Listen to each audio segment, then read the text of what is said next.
Welcome to A Pleasant Solution, Embracing an Organized Life. I'm your host, certified life coach, professional organizer, and home life expert, Amelia Pleasant Kennedy. And I help folks permanently eliminate clutter in their homes and lives. On this podcast, we'll go beyond the basics of home organization to talk about why a clutter-free mindset is essential to an aligned and sustainable lifestyle. If you're someone with a to-do list, if you're managing a household, and if you're caring for others, this podcast is for you. Let's dive in.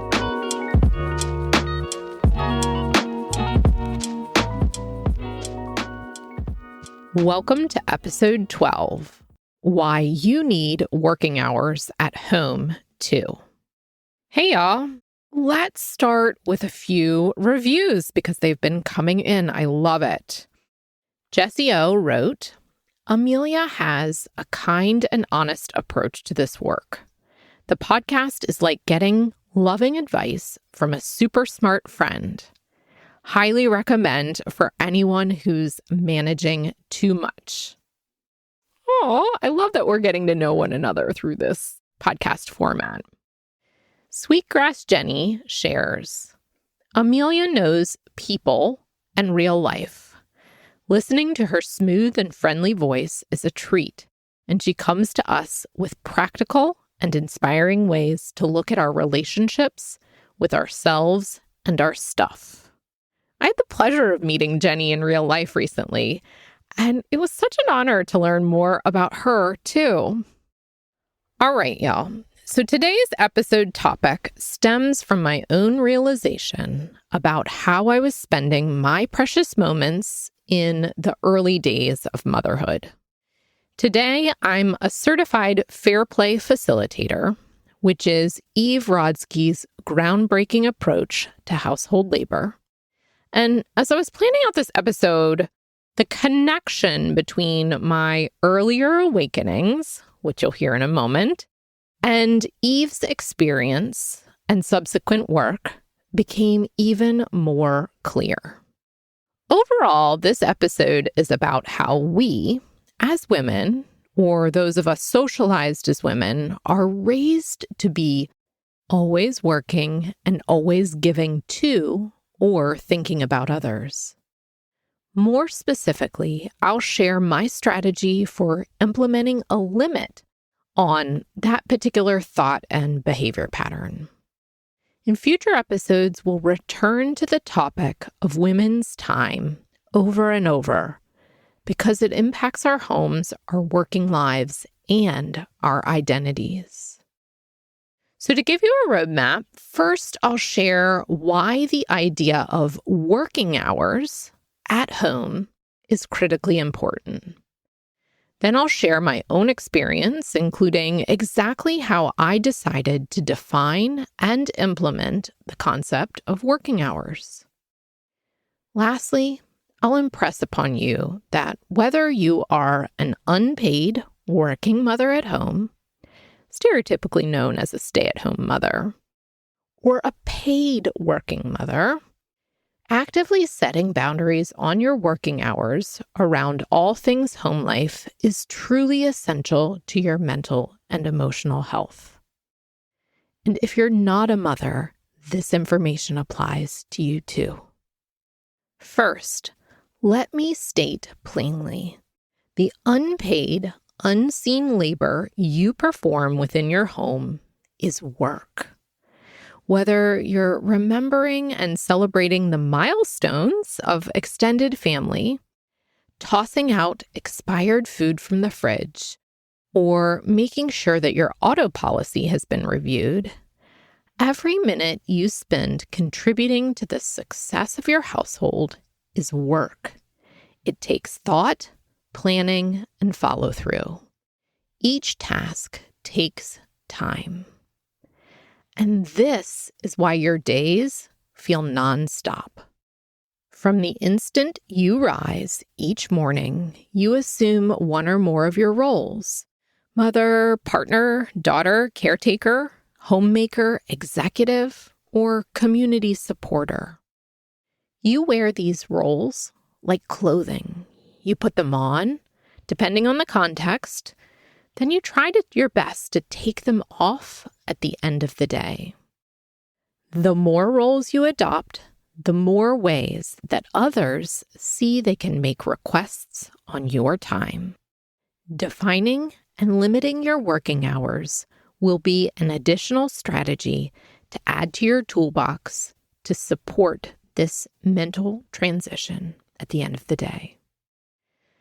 Let's better define the challenge that you are facing. I'm sure you know it quite well.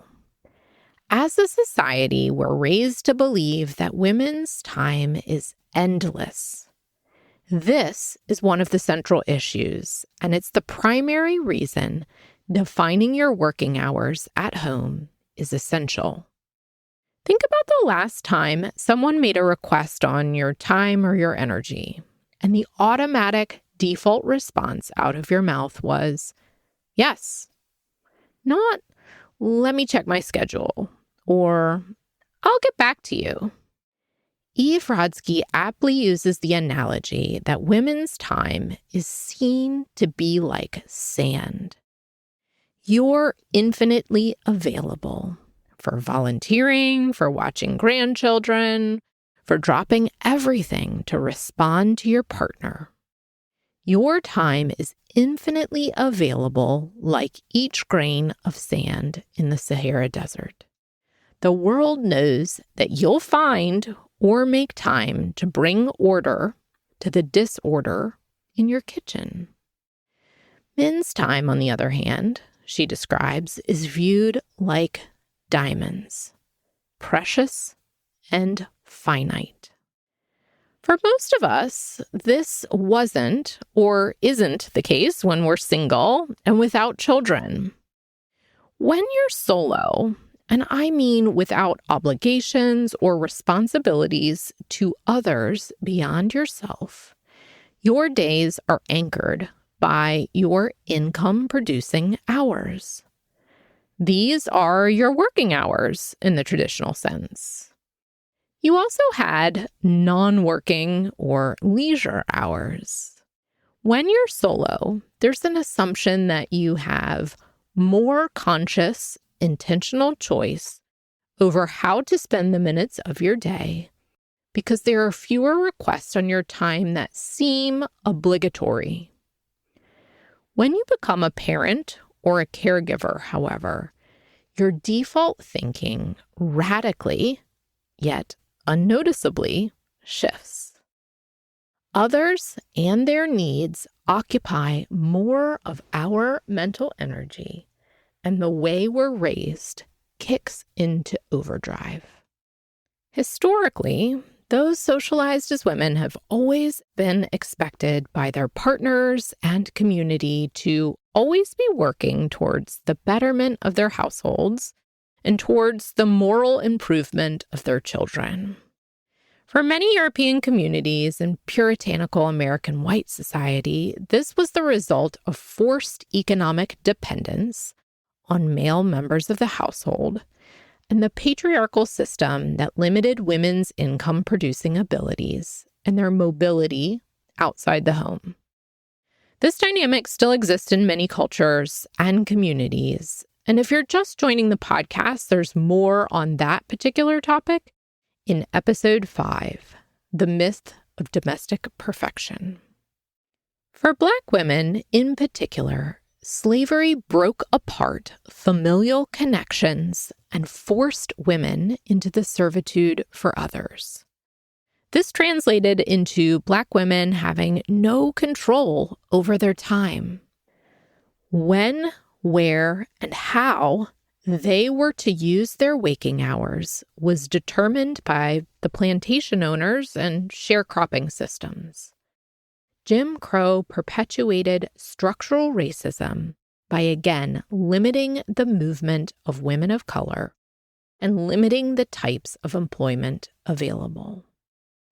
Today, you can see elements of this time concept play out with how society values women's paid time, too. Women, as a whole, make less than their male counterparts at work, are penalized financially for taking maternity leave, and women of color as the dominant group in the lower paid caregiving professions. In order to make ends meet and to provide for their families, women, heads of household, are often working multiple jobs and providing the care support at home. If you're thinking that the podcast has gotten off track, I promise you it hasn't. I point out these key generalizations around the use of women's time because these foundational beliefs have been passed down through generations. Your sense of ownership over your own time has been directly impacted by the way you were raised and that your family members were raised. The effects and the traumas of past generations exist in our bodies and in our mindsets. Women, as a collective, have been conditioned to believe that we should always be available and focused on being productive every single minute of the day. Naturally, this leads to burnout. It leads to negative internal self-talk. I know you're familiar with that. And it also leads to a bottomless, never-ending to-do list. Defining your working hours at home is critically important because your well-being is dependent on it. Before I shift into my own story around this topic, I want to acknowledge my privilege.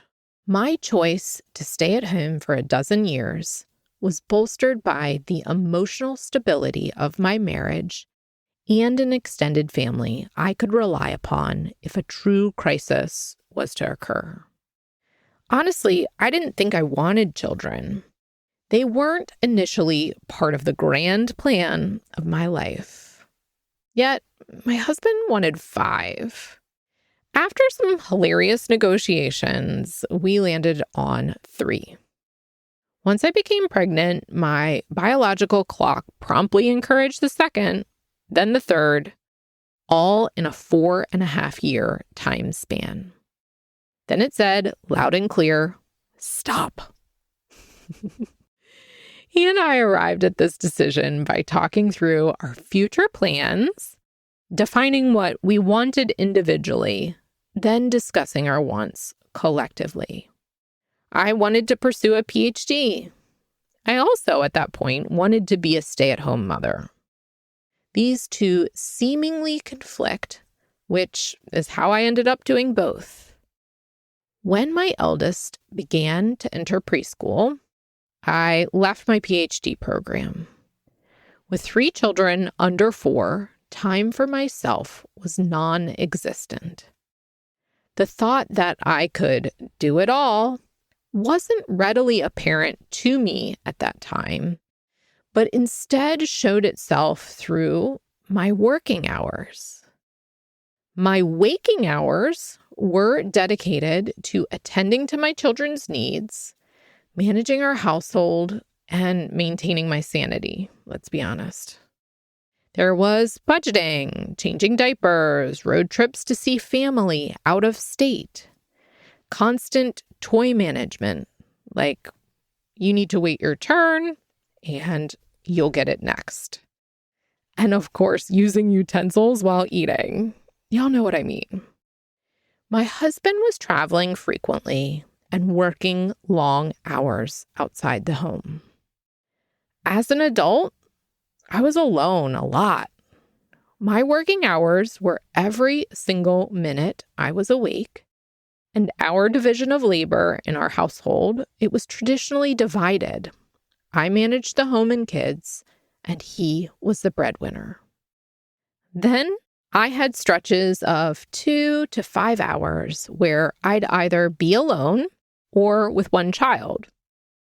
All day, I focused on household chores and organization. I kept our calendar up to date. I prepared the food and the gear for afternoon activities. I attended every scheduled school meeting and activity. I indulged in human giving because I didn't know any better or any different. I truly believed that this is what parenting and partnering as an unpaid working mother required.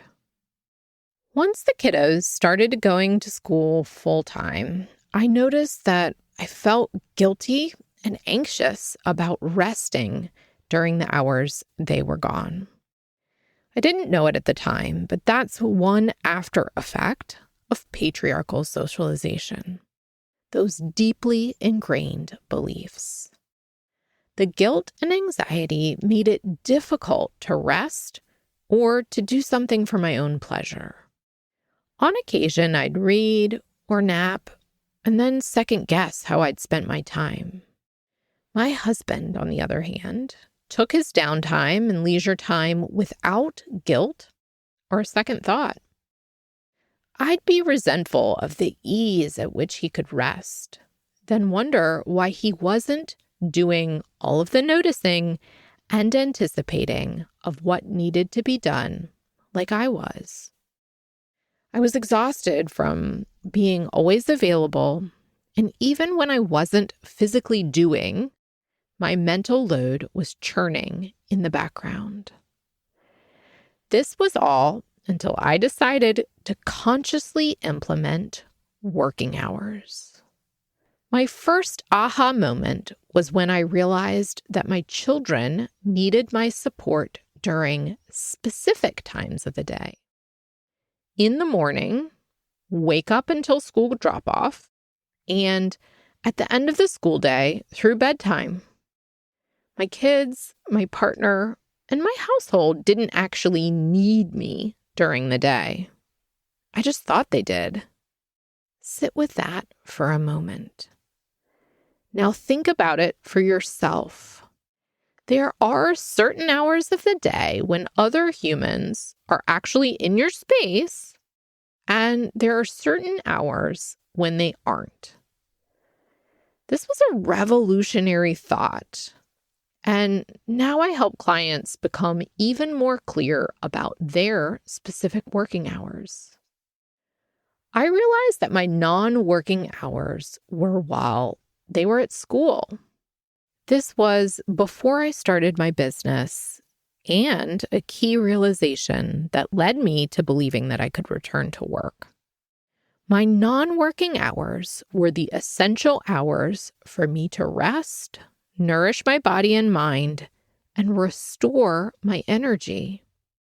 They were not hours that I had to dedicate to children and family. If I did, that would be a choice, not an obligation. These daytime hours were hours dedicated to me, my personal interests, and eventually my business. Just like my husband chose what to do with his non-working hours, I had complete authority to do with mine as I saw fit.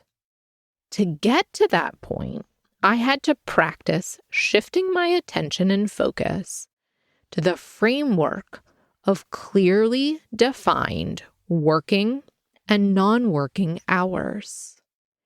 With this new framework, my weekdays typically looked like non-working hours in the morning from 5 a.m. to 6 a.m. I've always taken time to wake myself up before waking the kids up. Then there were hours working in service of the kids and household from 6 a.m. to 9 a.m.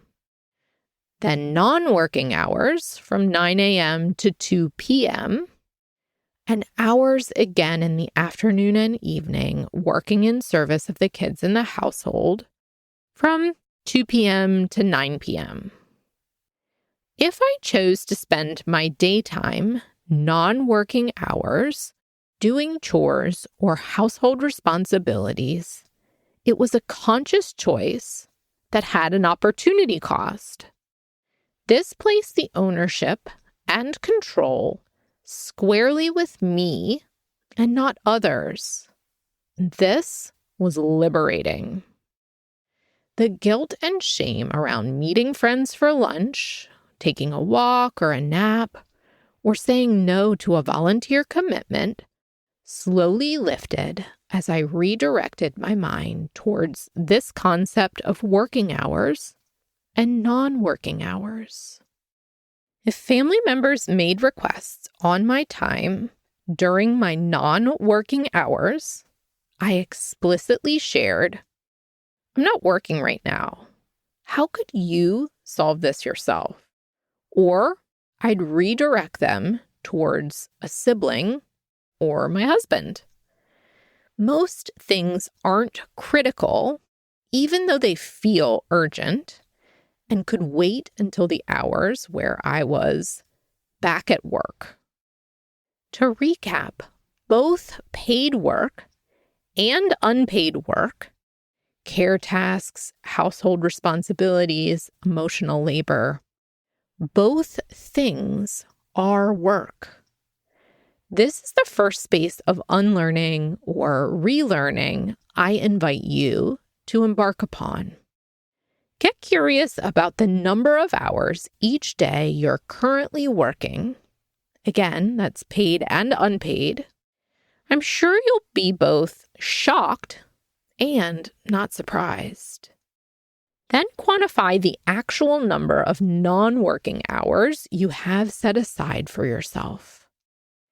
If you're working for pay outside of the home, this work is essential to your well-being as well. Next, ask yourself the following questions, and I'll put these in the show notes. 1. What was I raised to believe about the hours a woman should be working? 2. How are those long-held beliefs serving me or contributing to my exhaustion? 3. How could clearly defined working hours give me permission to drop the guilt and restore my energy? This shift is a process and a practice. Your time is valuable, and you're no longer being forced, like previous generations, to give it away. In most instances, it's your inner voice, your own expectations that are driving you to keep up the house, get things done, and be responsible for it all. Trust me, I get it. At first, it will feel equally hard when you start to ease up, to share the care tasks with your partner, to let your standards change. Yet, you're more organized than you think. Looking closely at whether the unpaid tasks you're routinely performing align with your family values is a great way to assess which ones are no longer a priority. Choices are always being made, and you're in charge of all that fall within your realm. Now that I work as a full-time clutter coach, I've restricted my working hours even more. I stop working in service of my household at 8 p.m. My brain doesn't really operate well after that hour, to be honest. My kids are older, and I invested time in teaching them how to do for themselves when they were younger. The payoff of that investment is starting to happen. My husband and I have practiced communicating about what needs to be done around the house so that he notices more frequently, and I allow him to do more things his way. His working hours have increased as a result. Your time is finite, just like everyone else's. That's why you need working hours, to sustain your health, the health of your family, and to show up in the multiple roles you inhabit. Setting boundaries by explicitly outlining for others when you're working and when you're not teaches them how to treat you and your time. Practice, make adjustments as needed, and repeat. This work is powerful, and it'll change your self-image. It truly is a win for everyone else as well. It empowers others to take the same step forward in their life too. And if you'd like support around this area of your life and home, that's what I'm here for. Book your consult at apleasantsolution.com/booking. Talk to y'all soon. Thanks so much for tuning in to this week's episode. If you liked this episode and know of just one other person who'd get value from it too, I invite you to share it with them. I'd be more than grateful. I'd love to stay connected with you too. Make sure to follow this podcast, to connect with me on Instagram at apleasantsolution, and join my community at apleasantsolution.com. Talk to y'all soon, and remember, you're more organized than you think.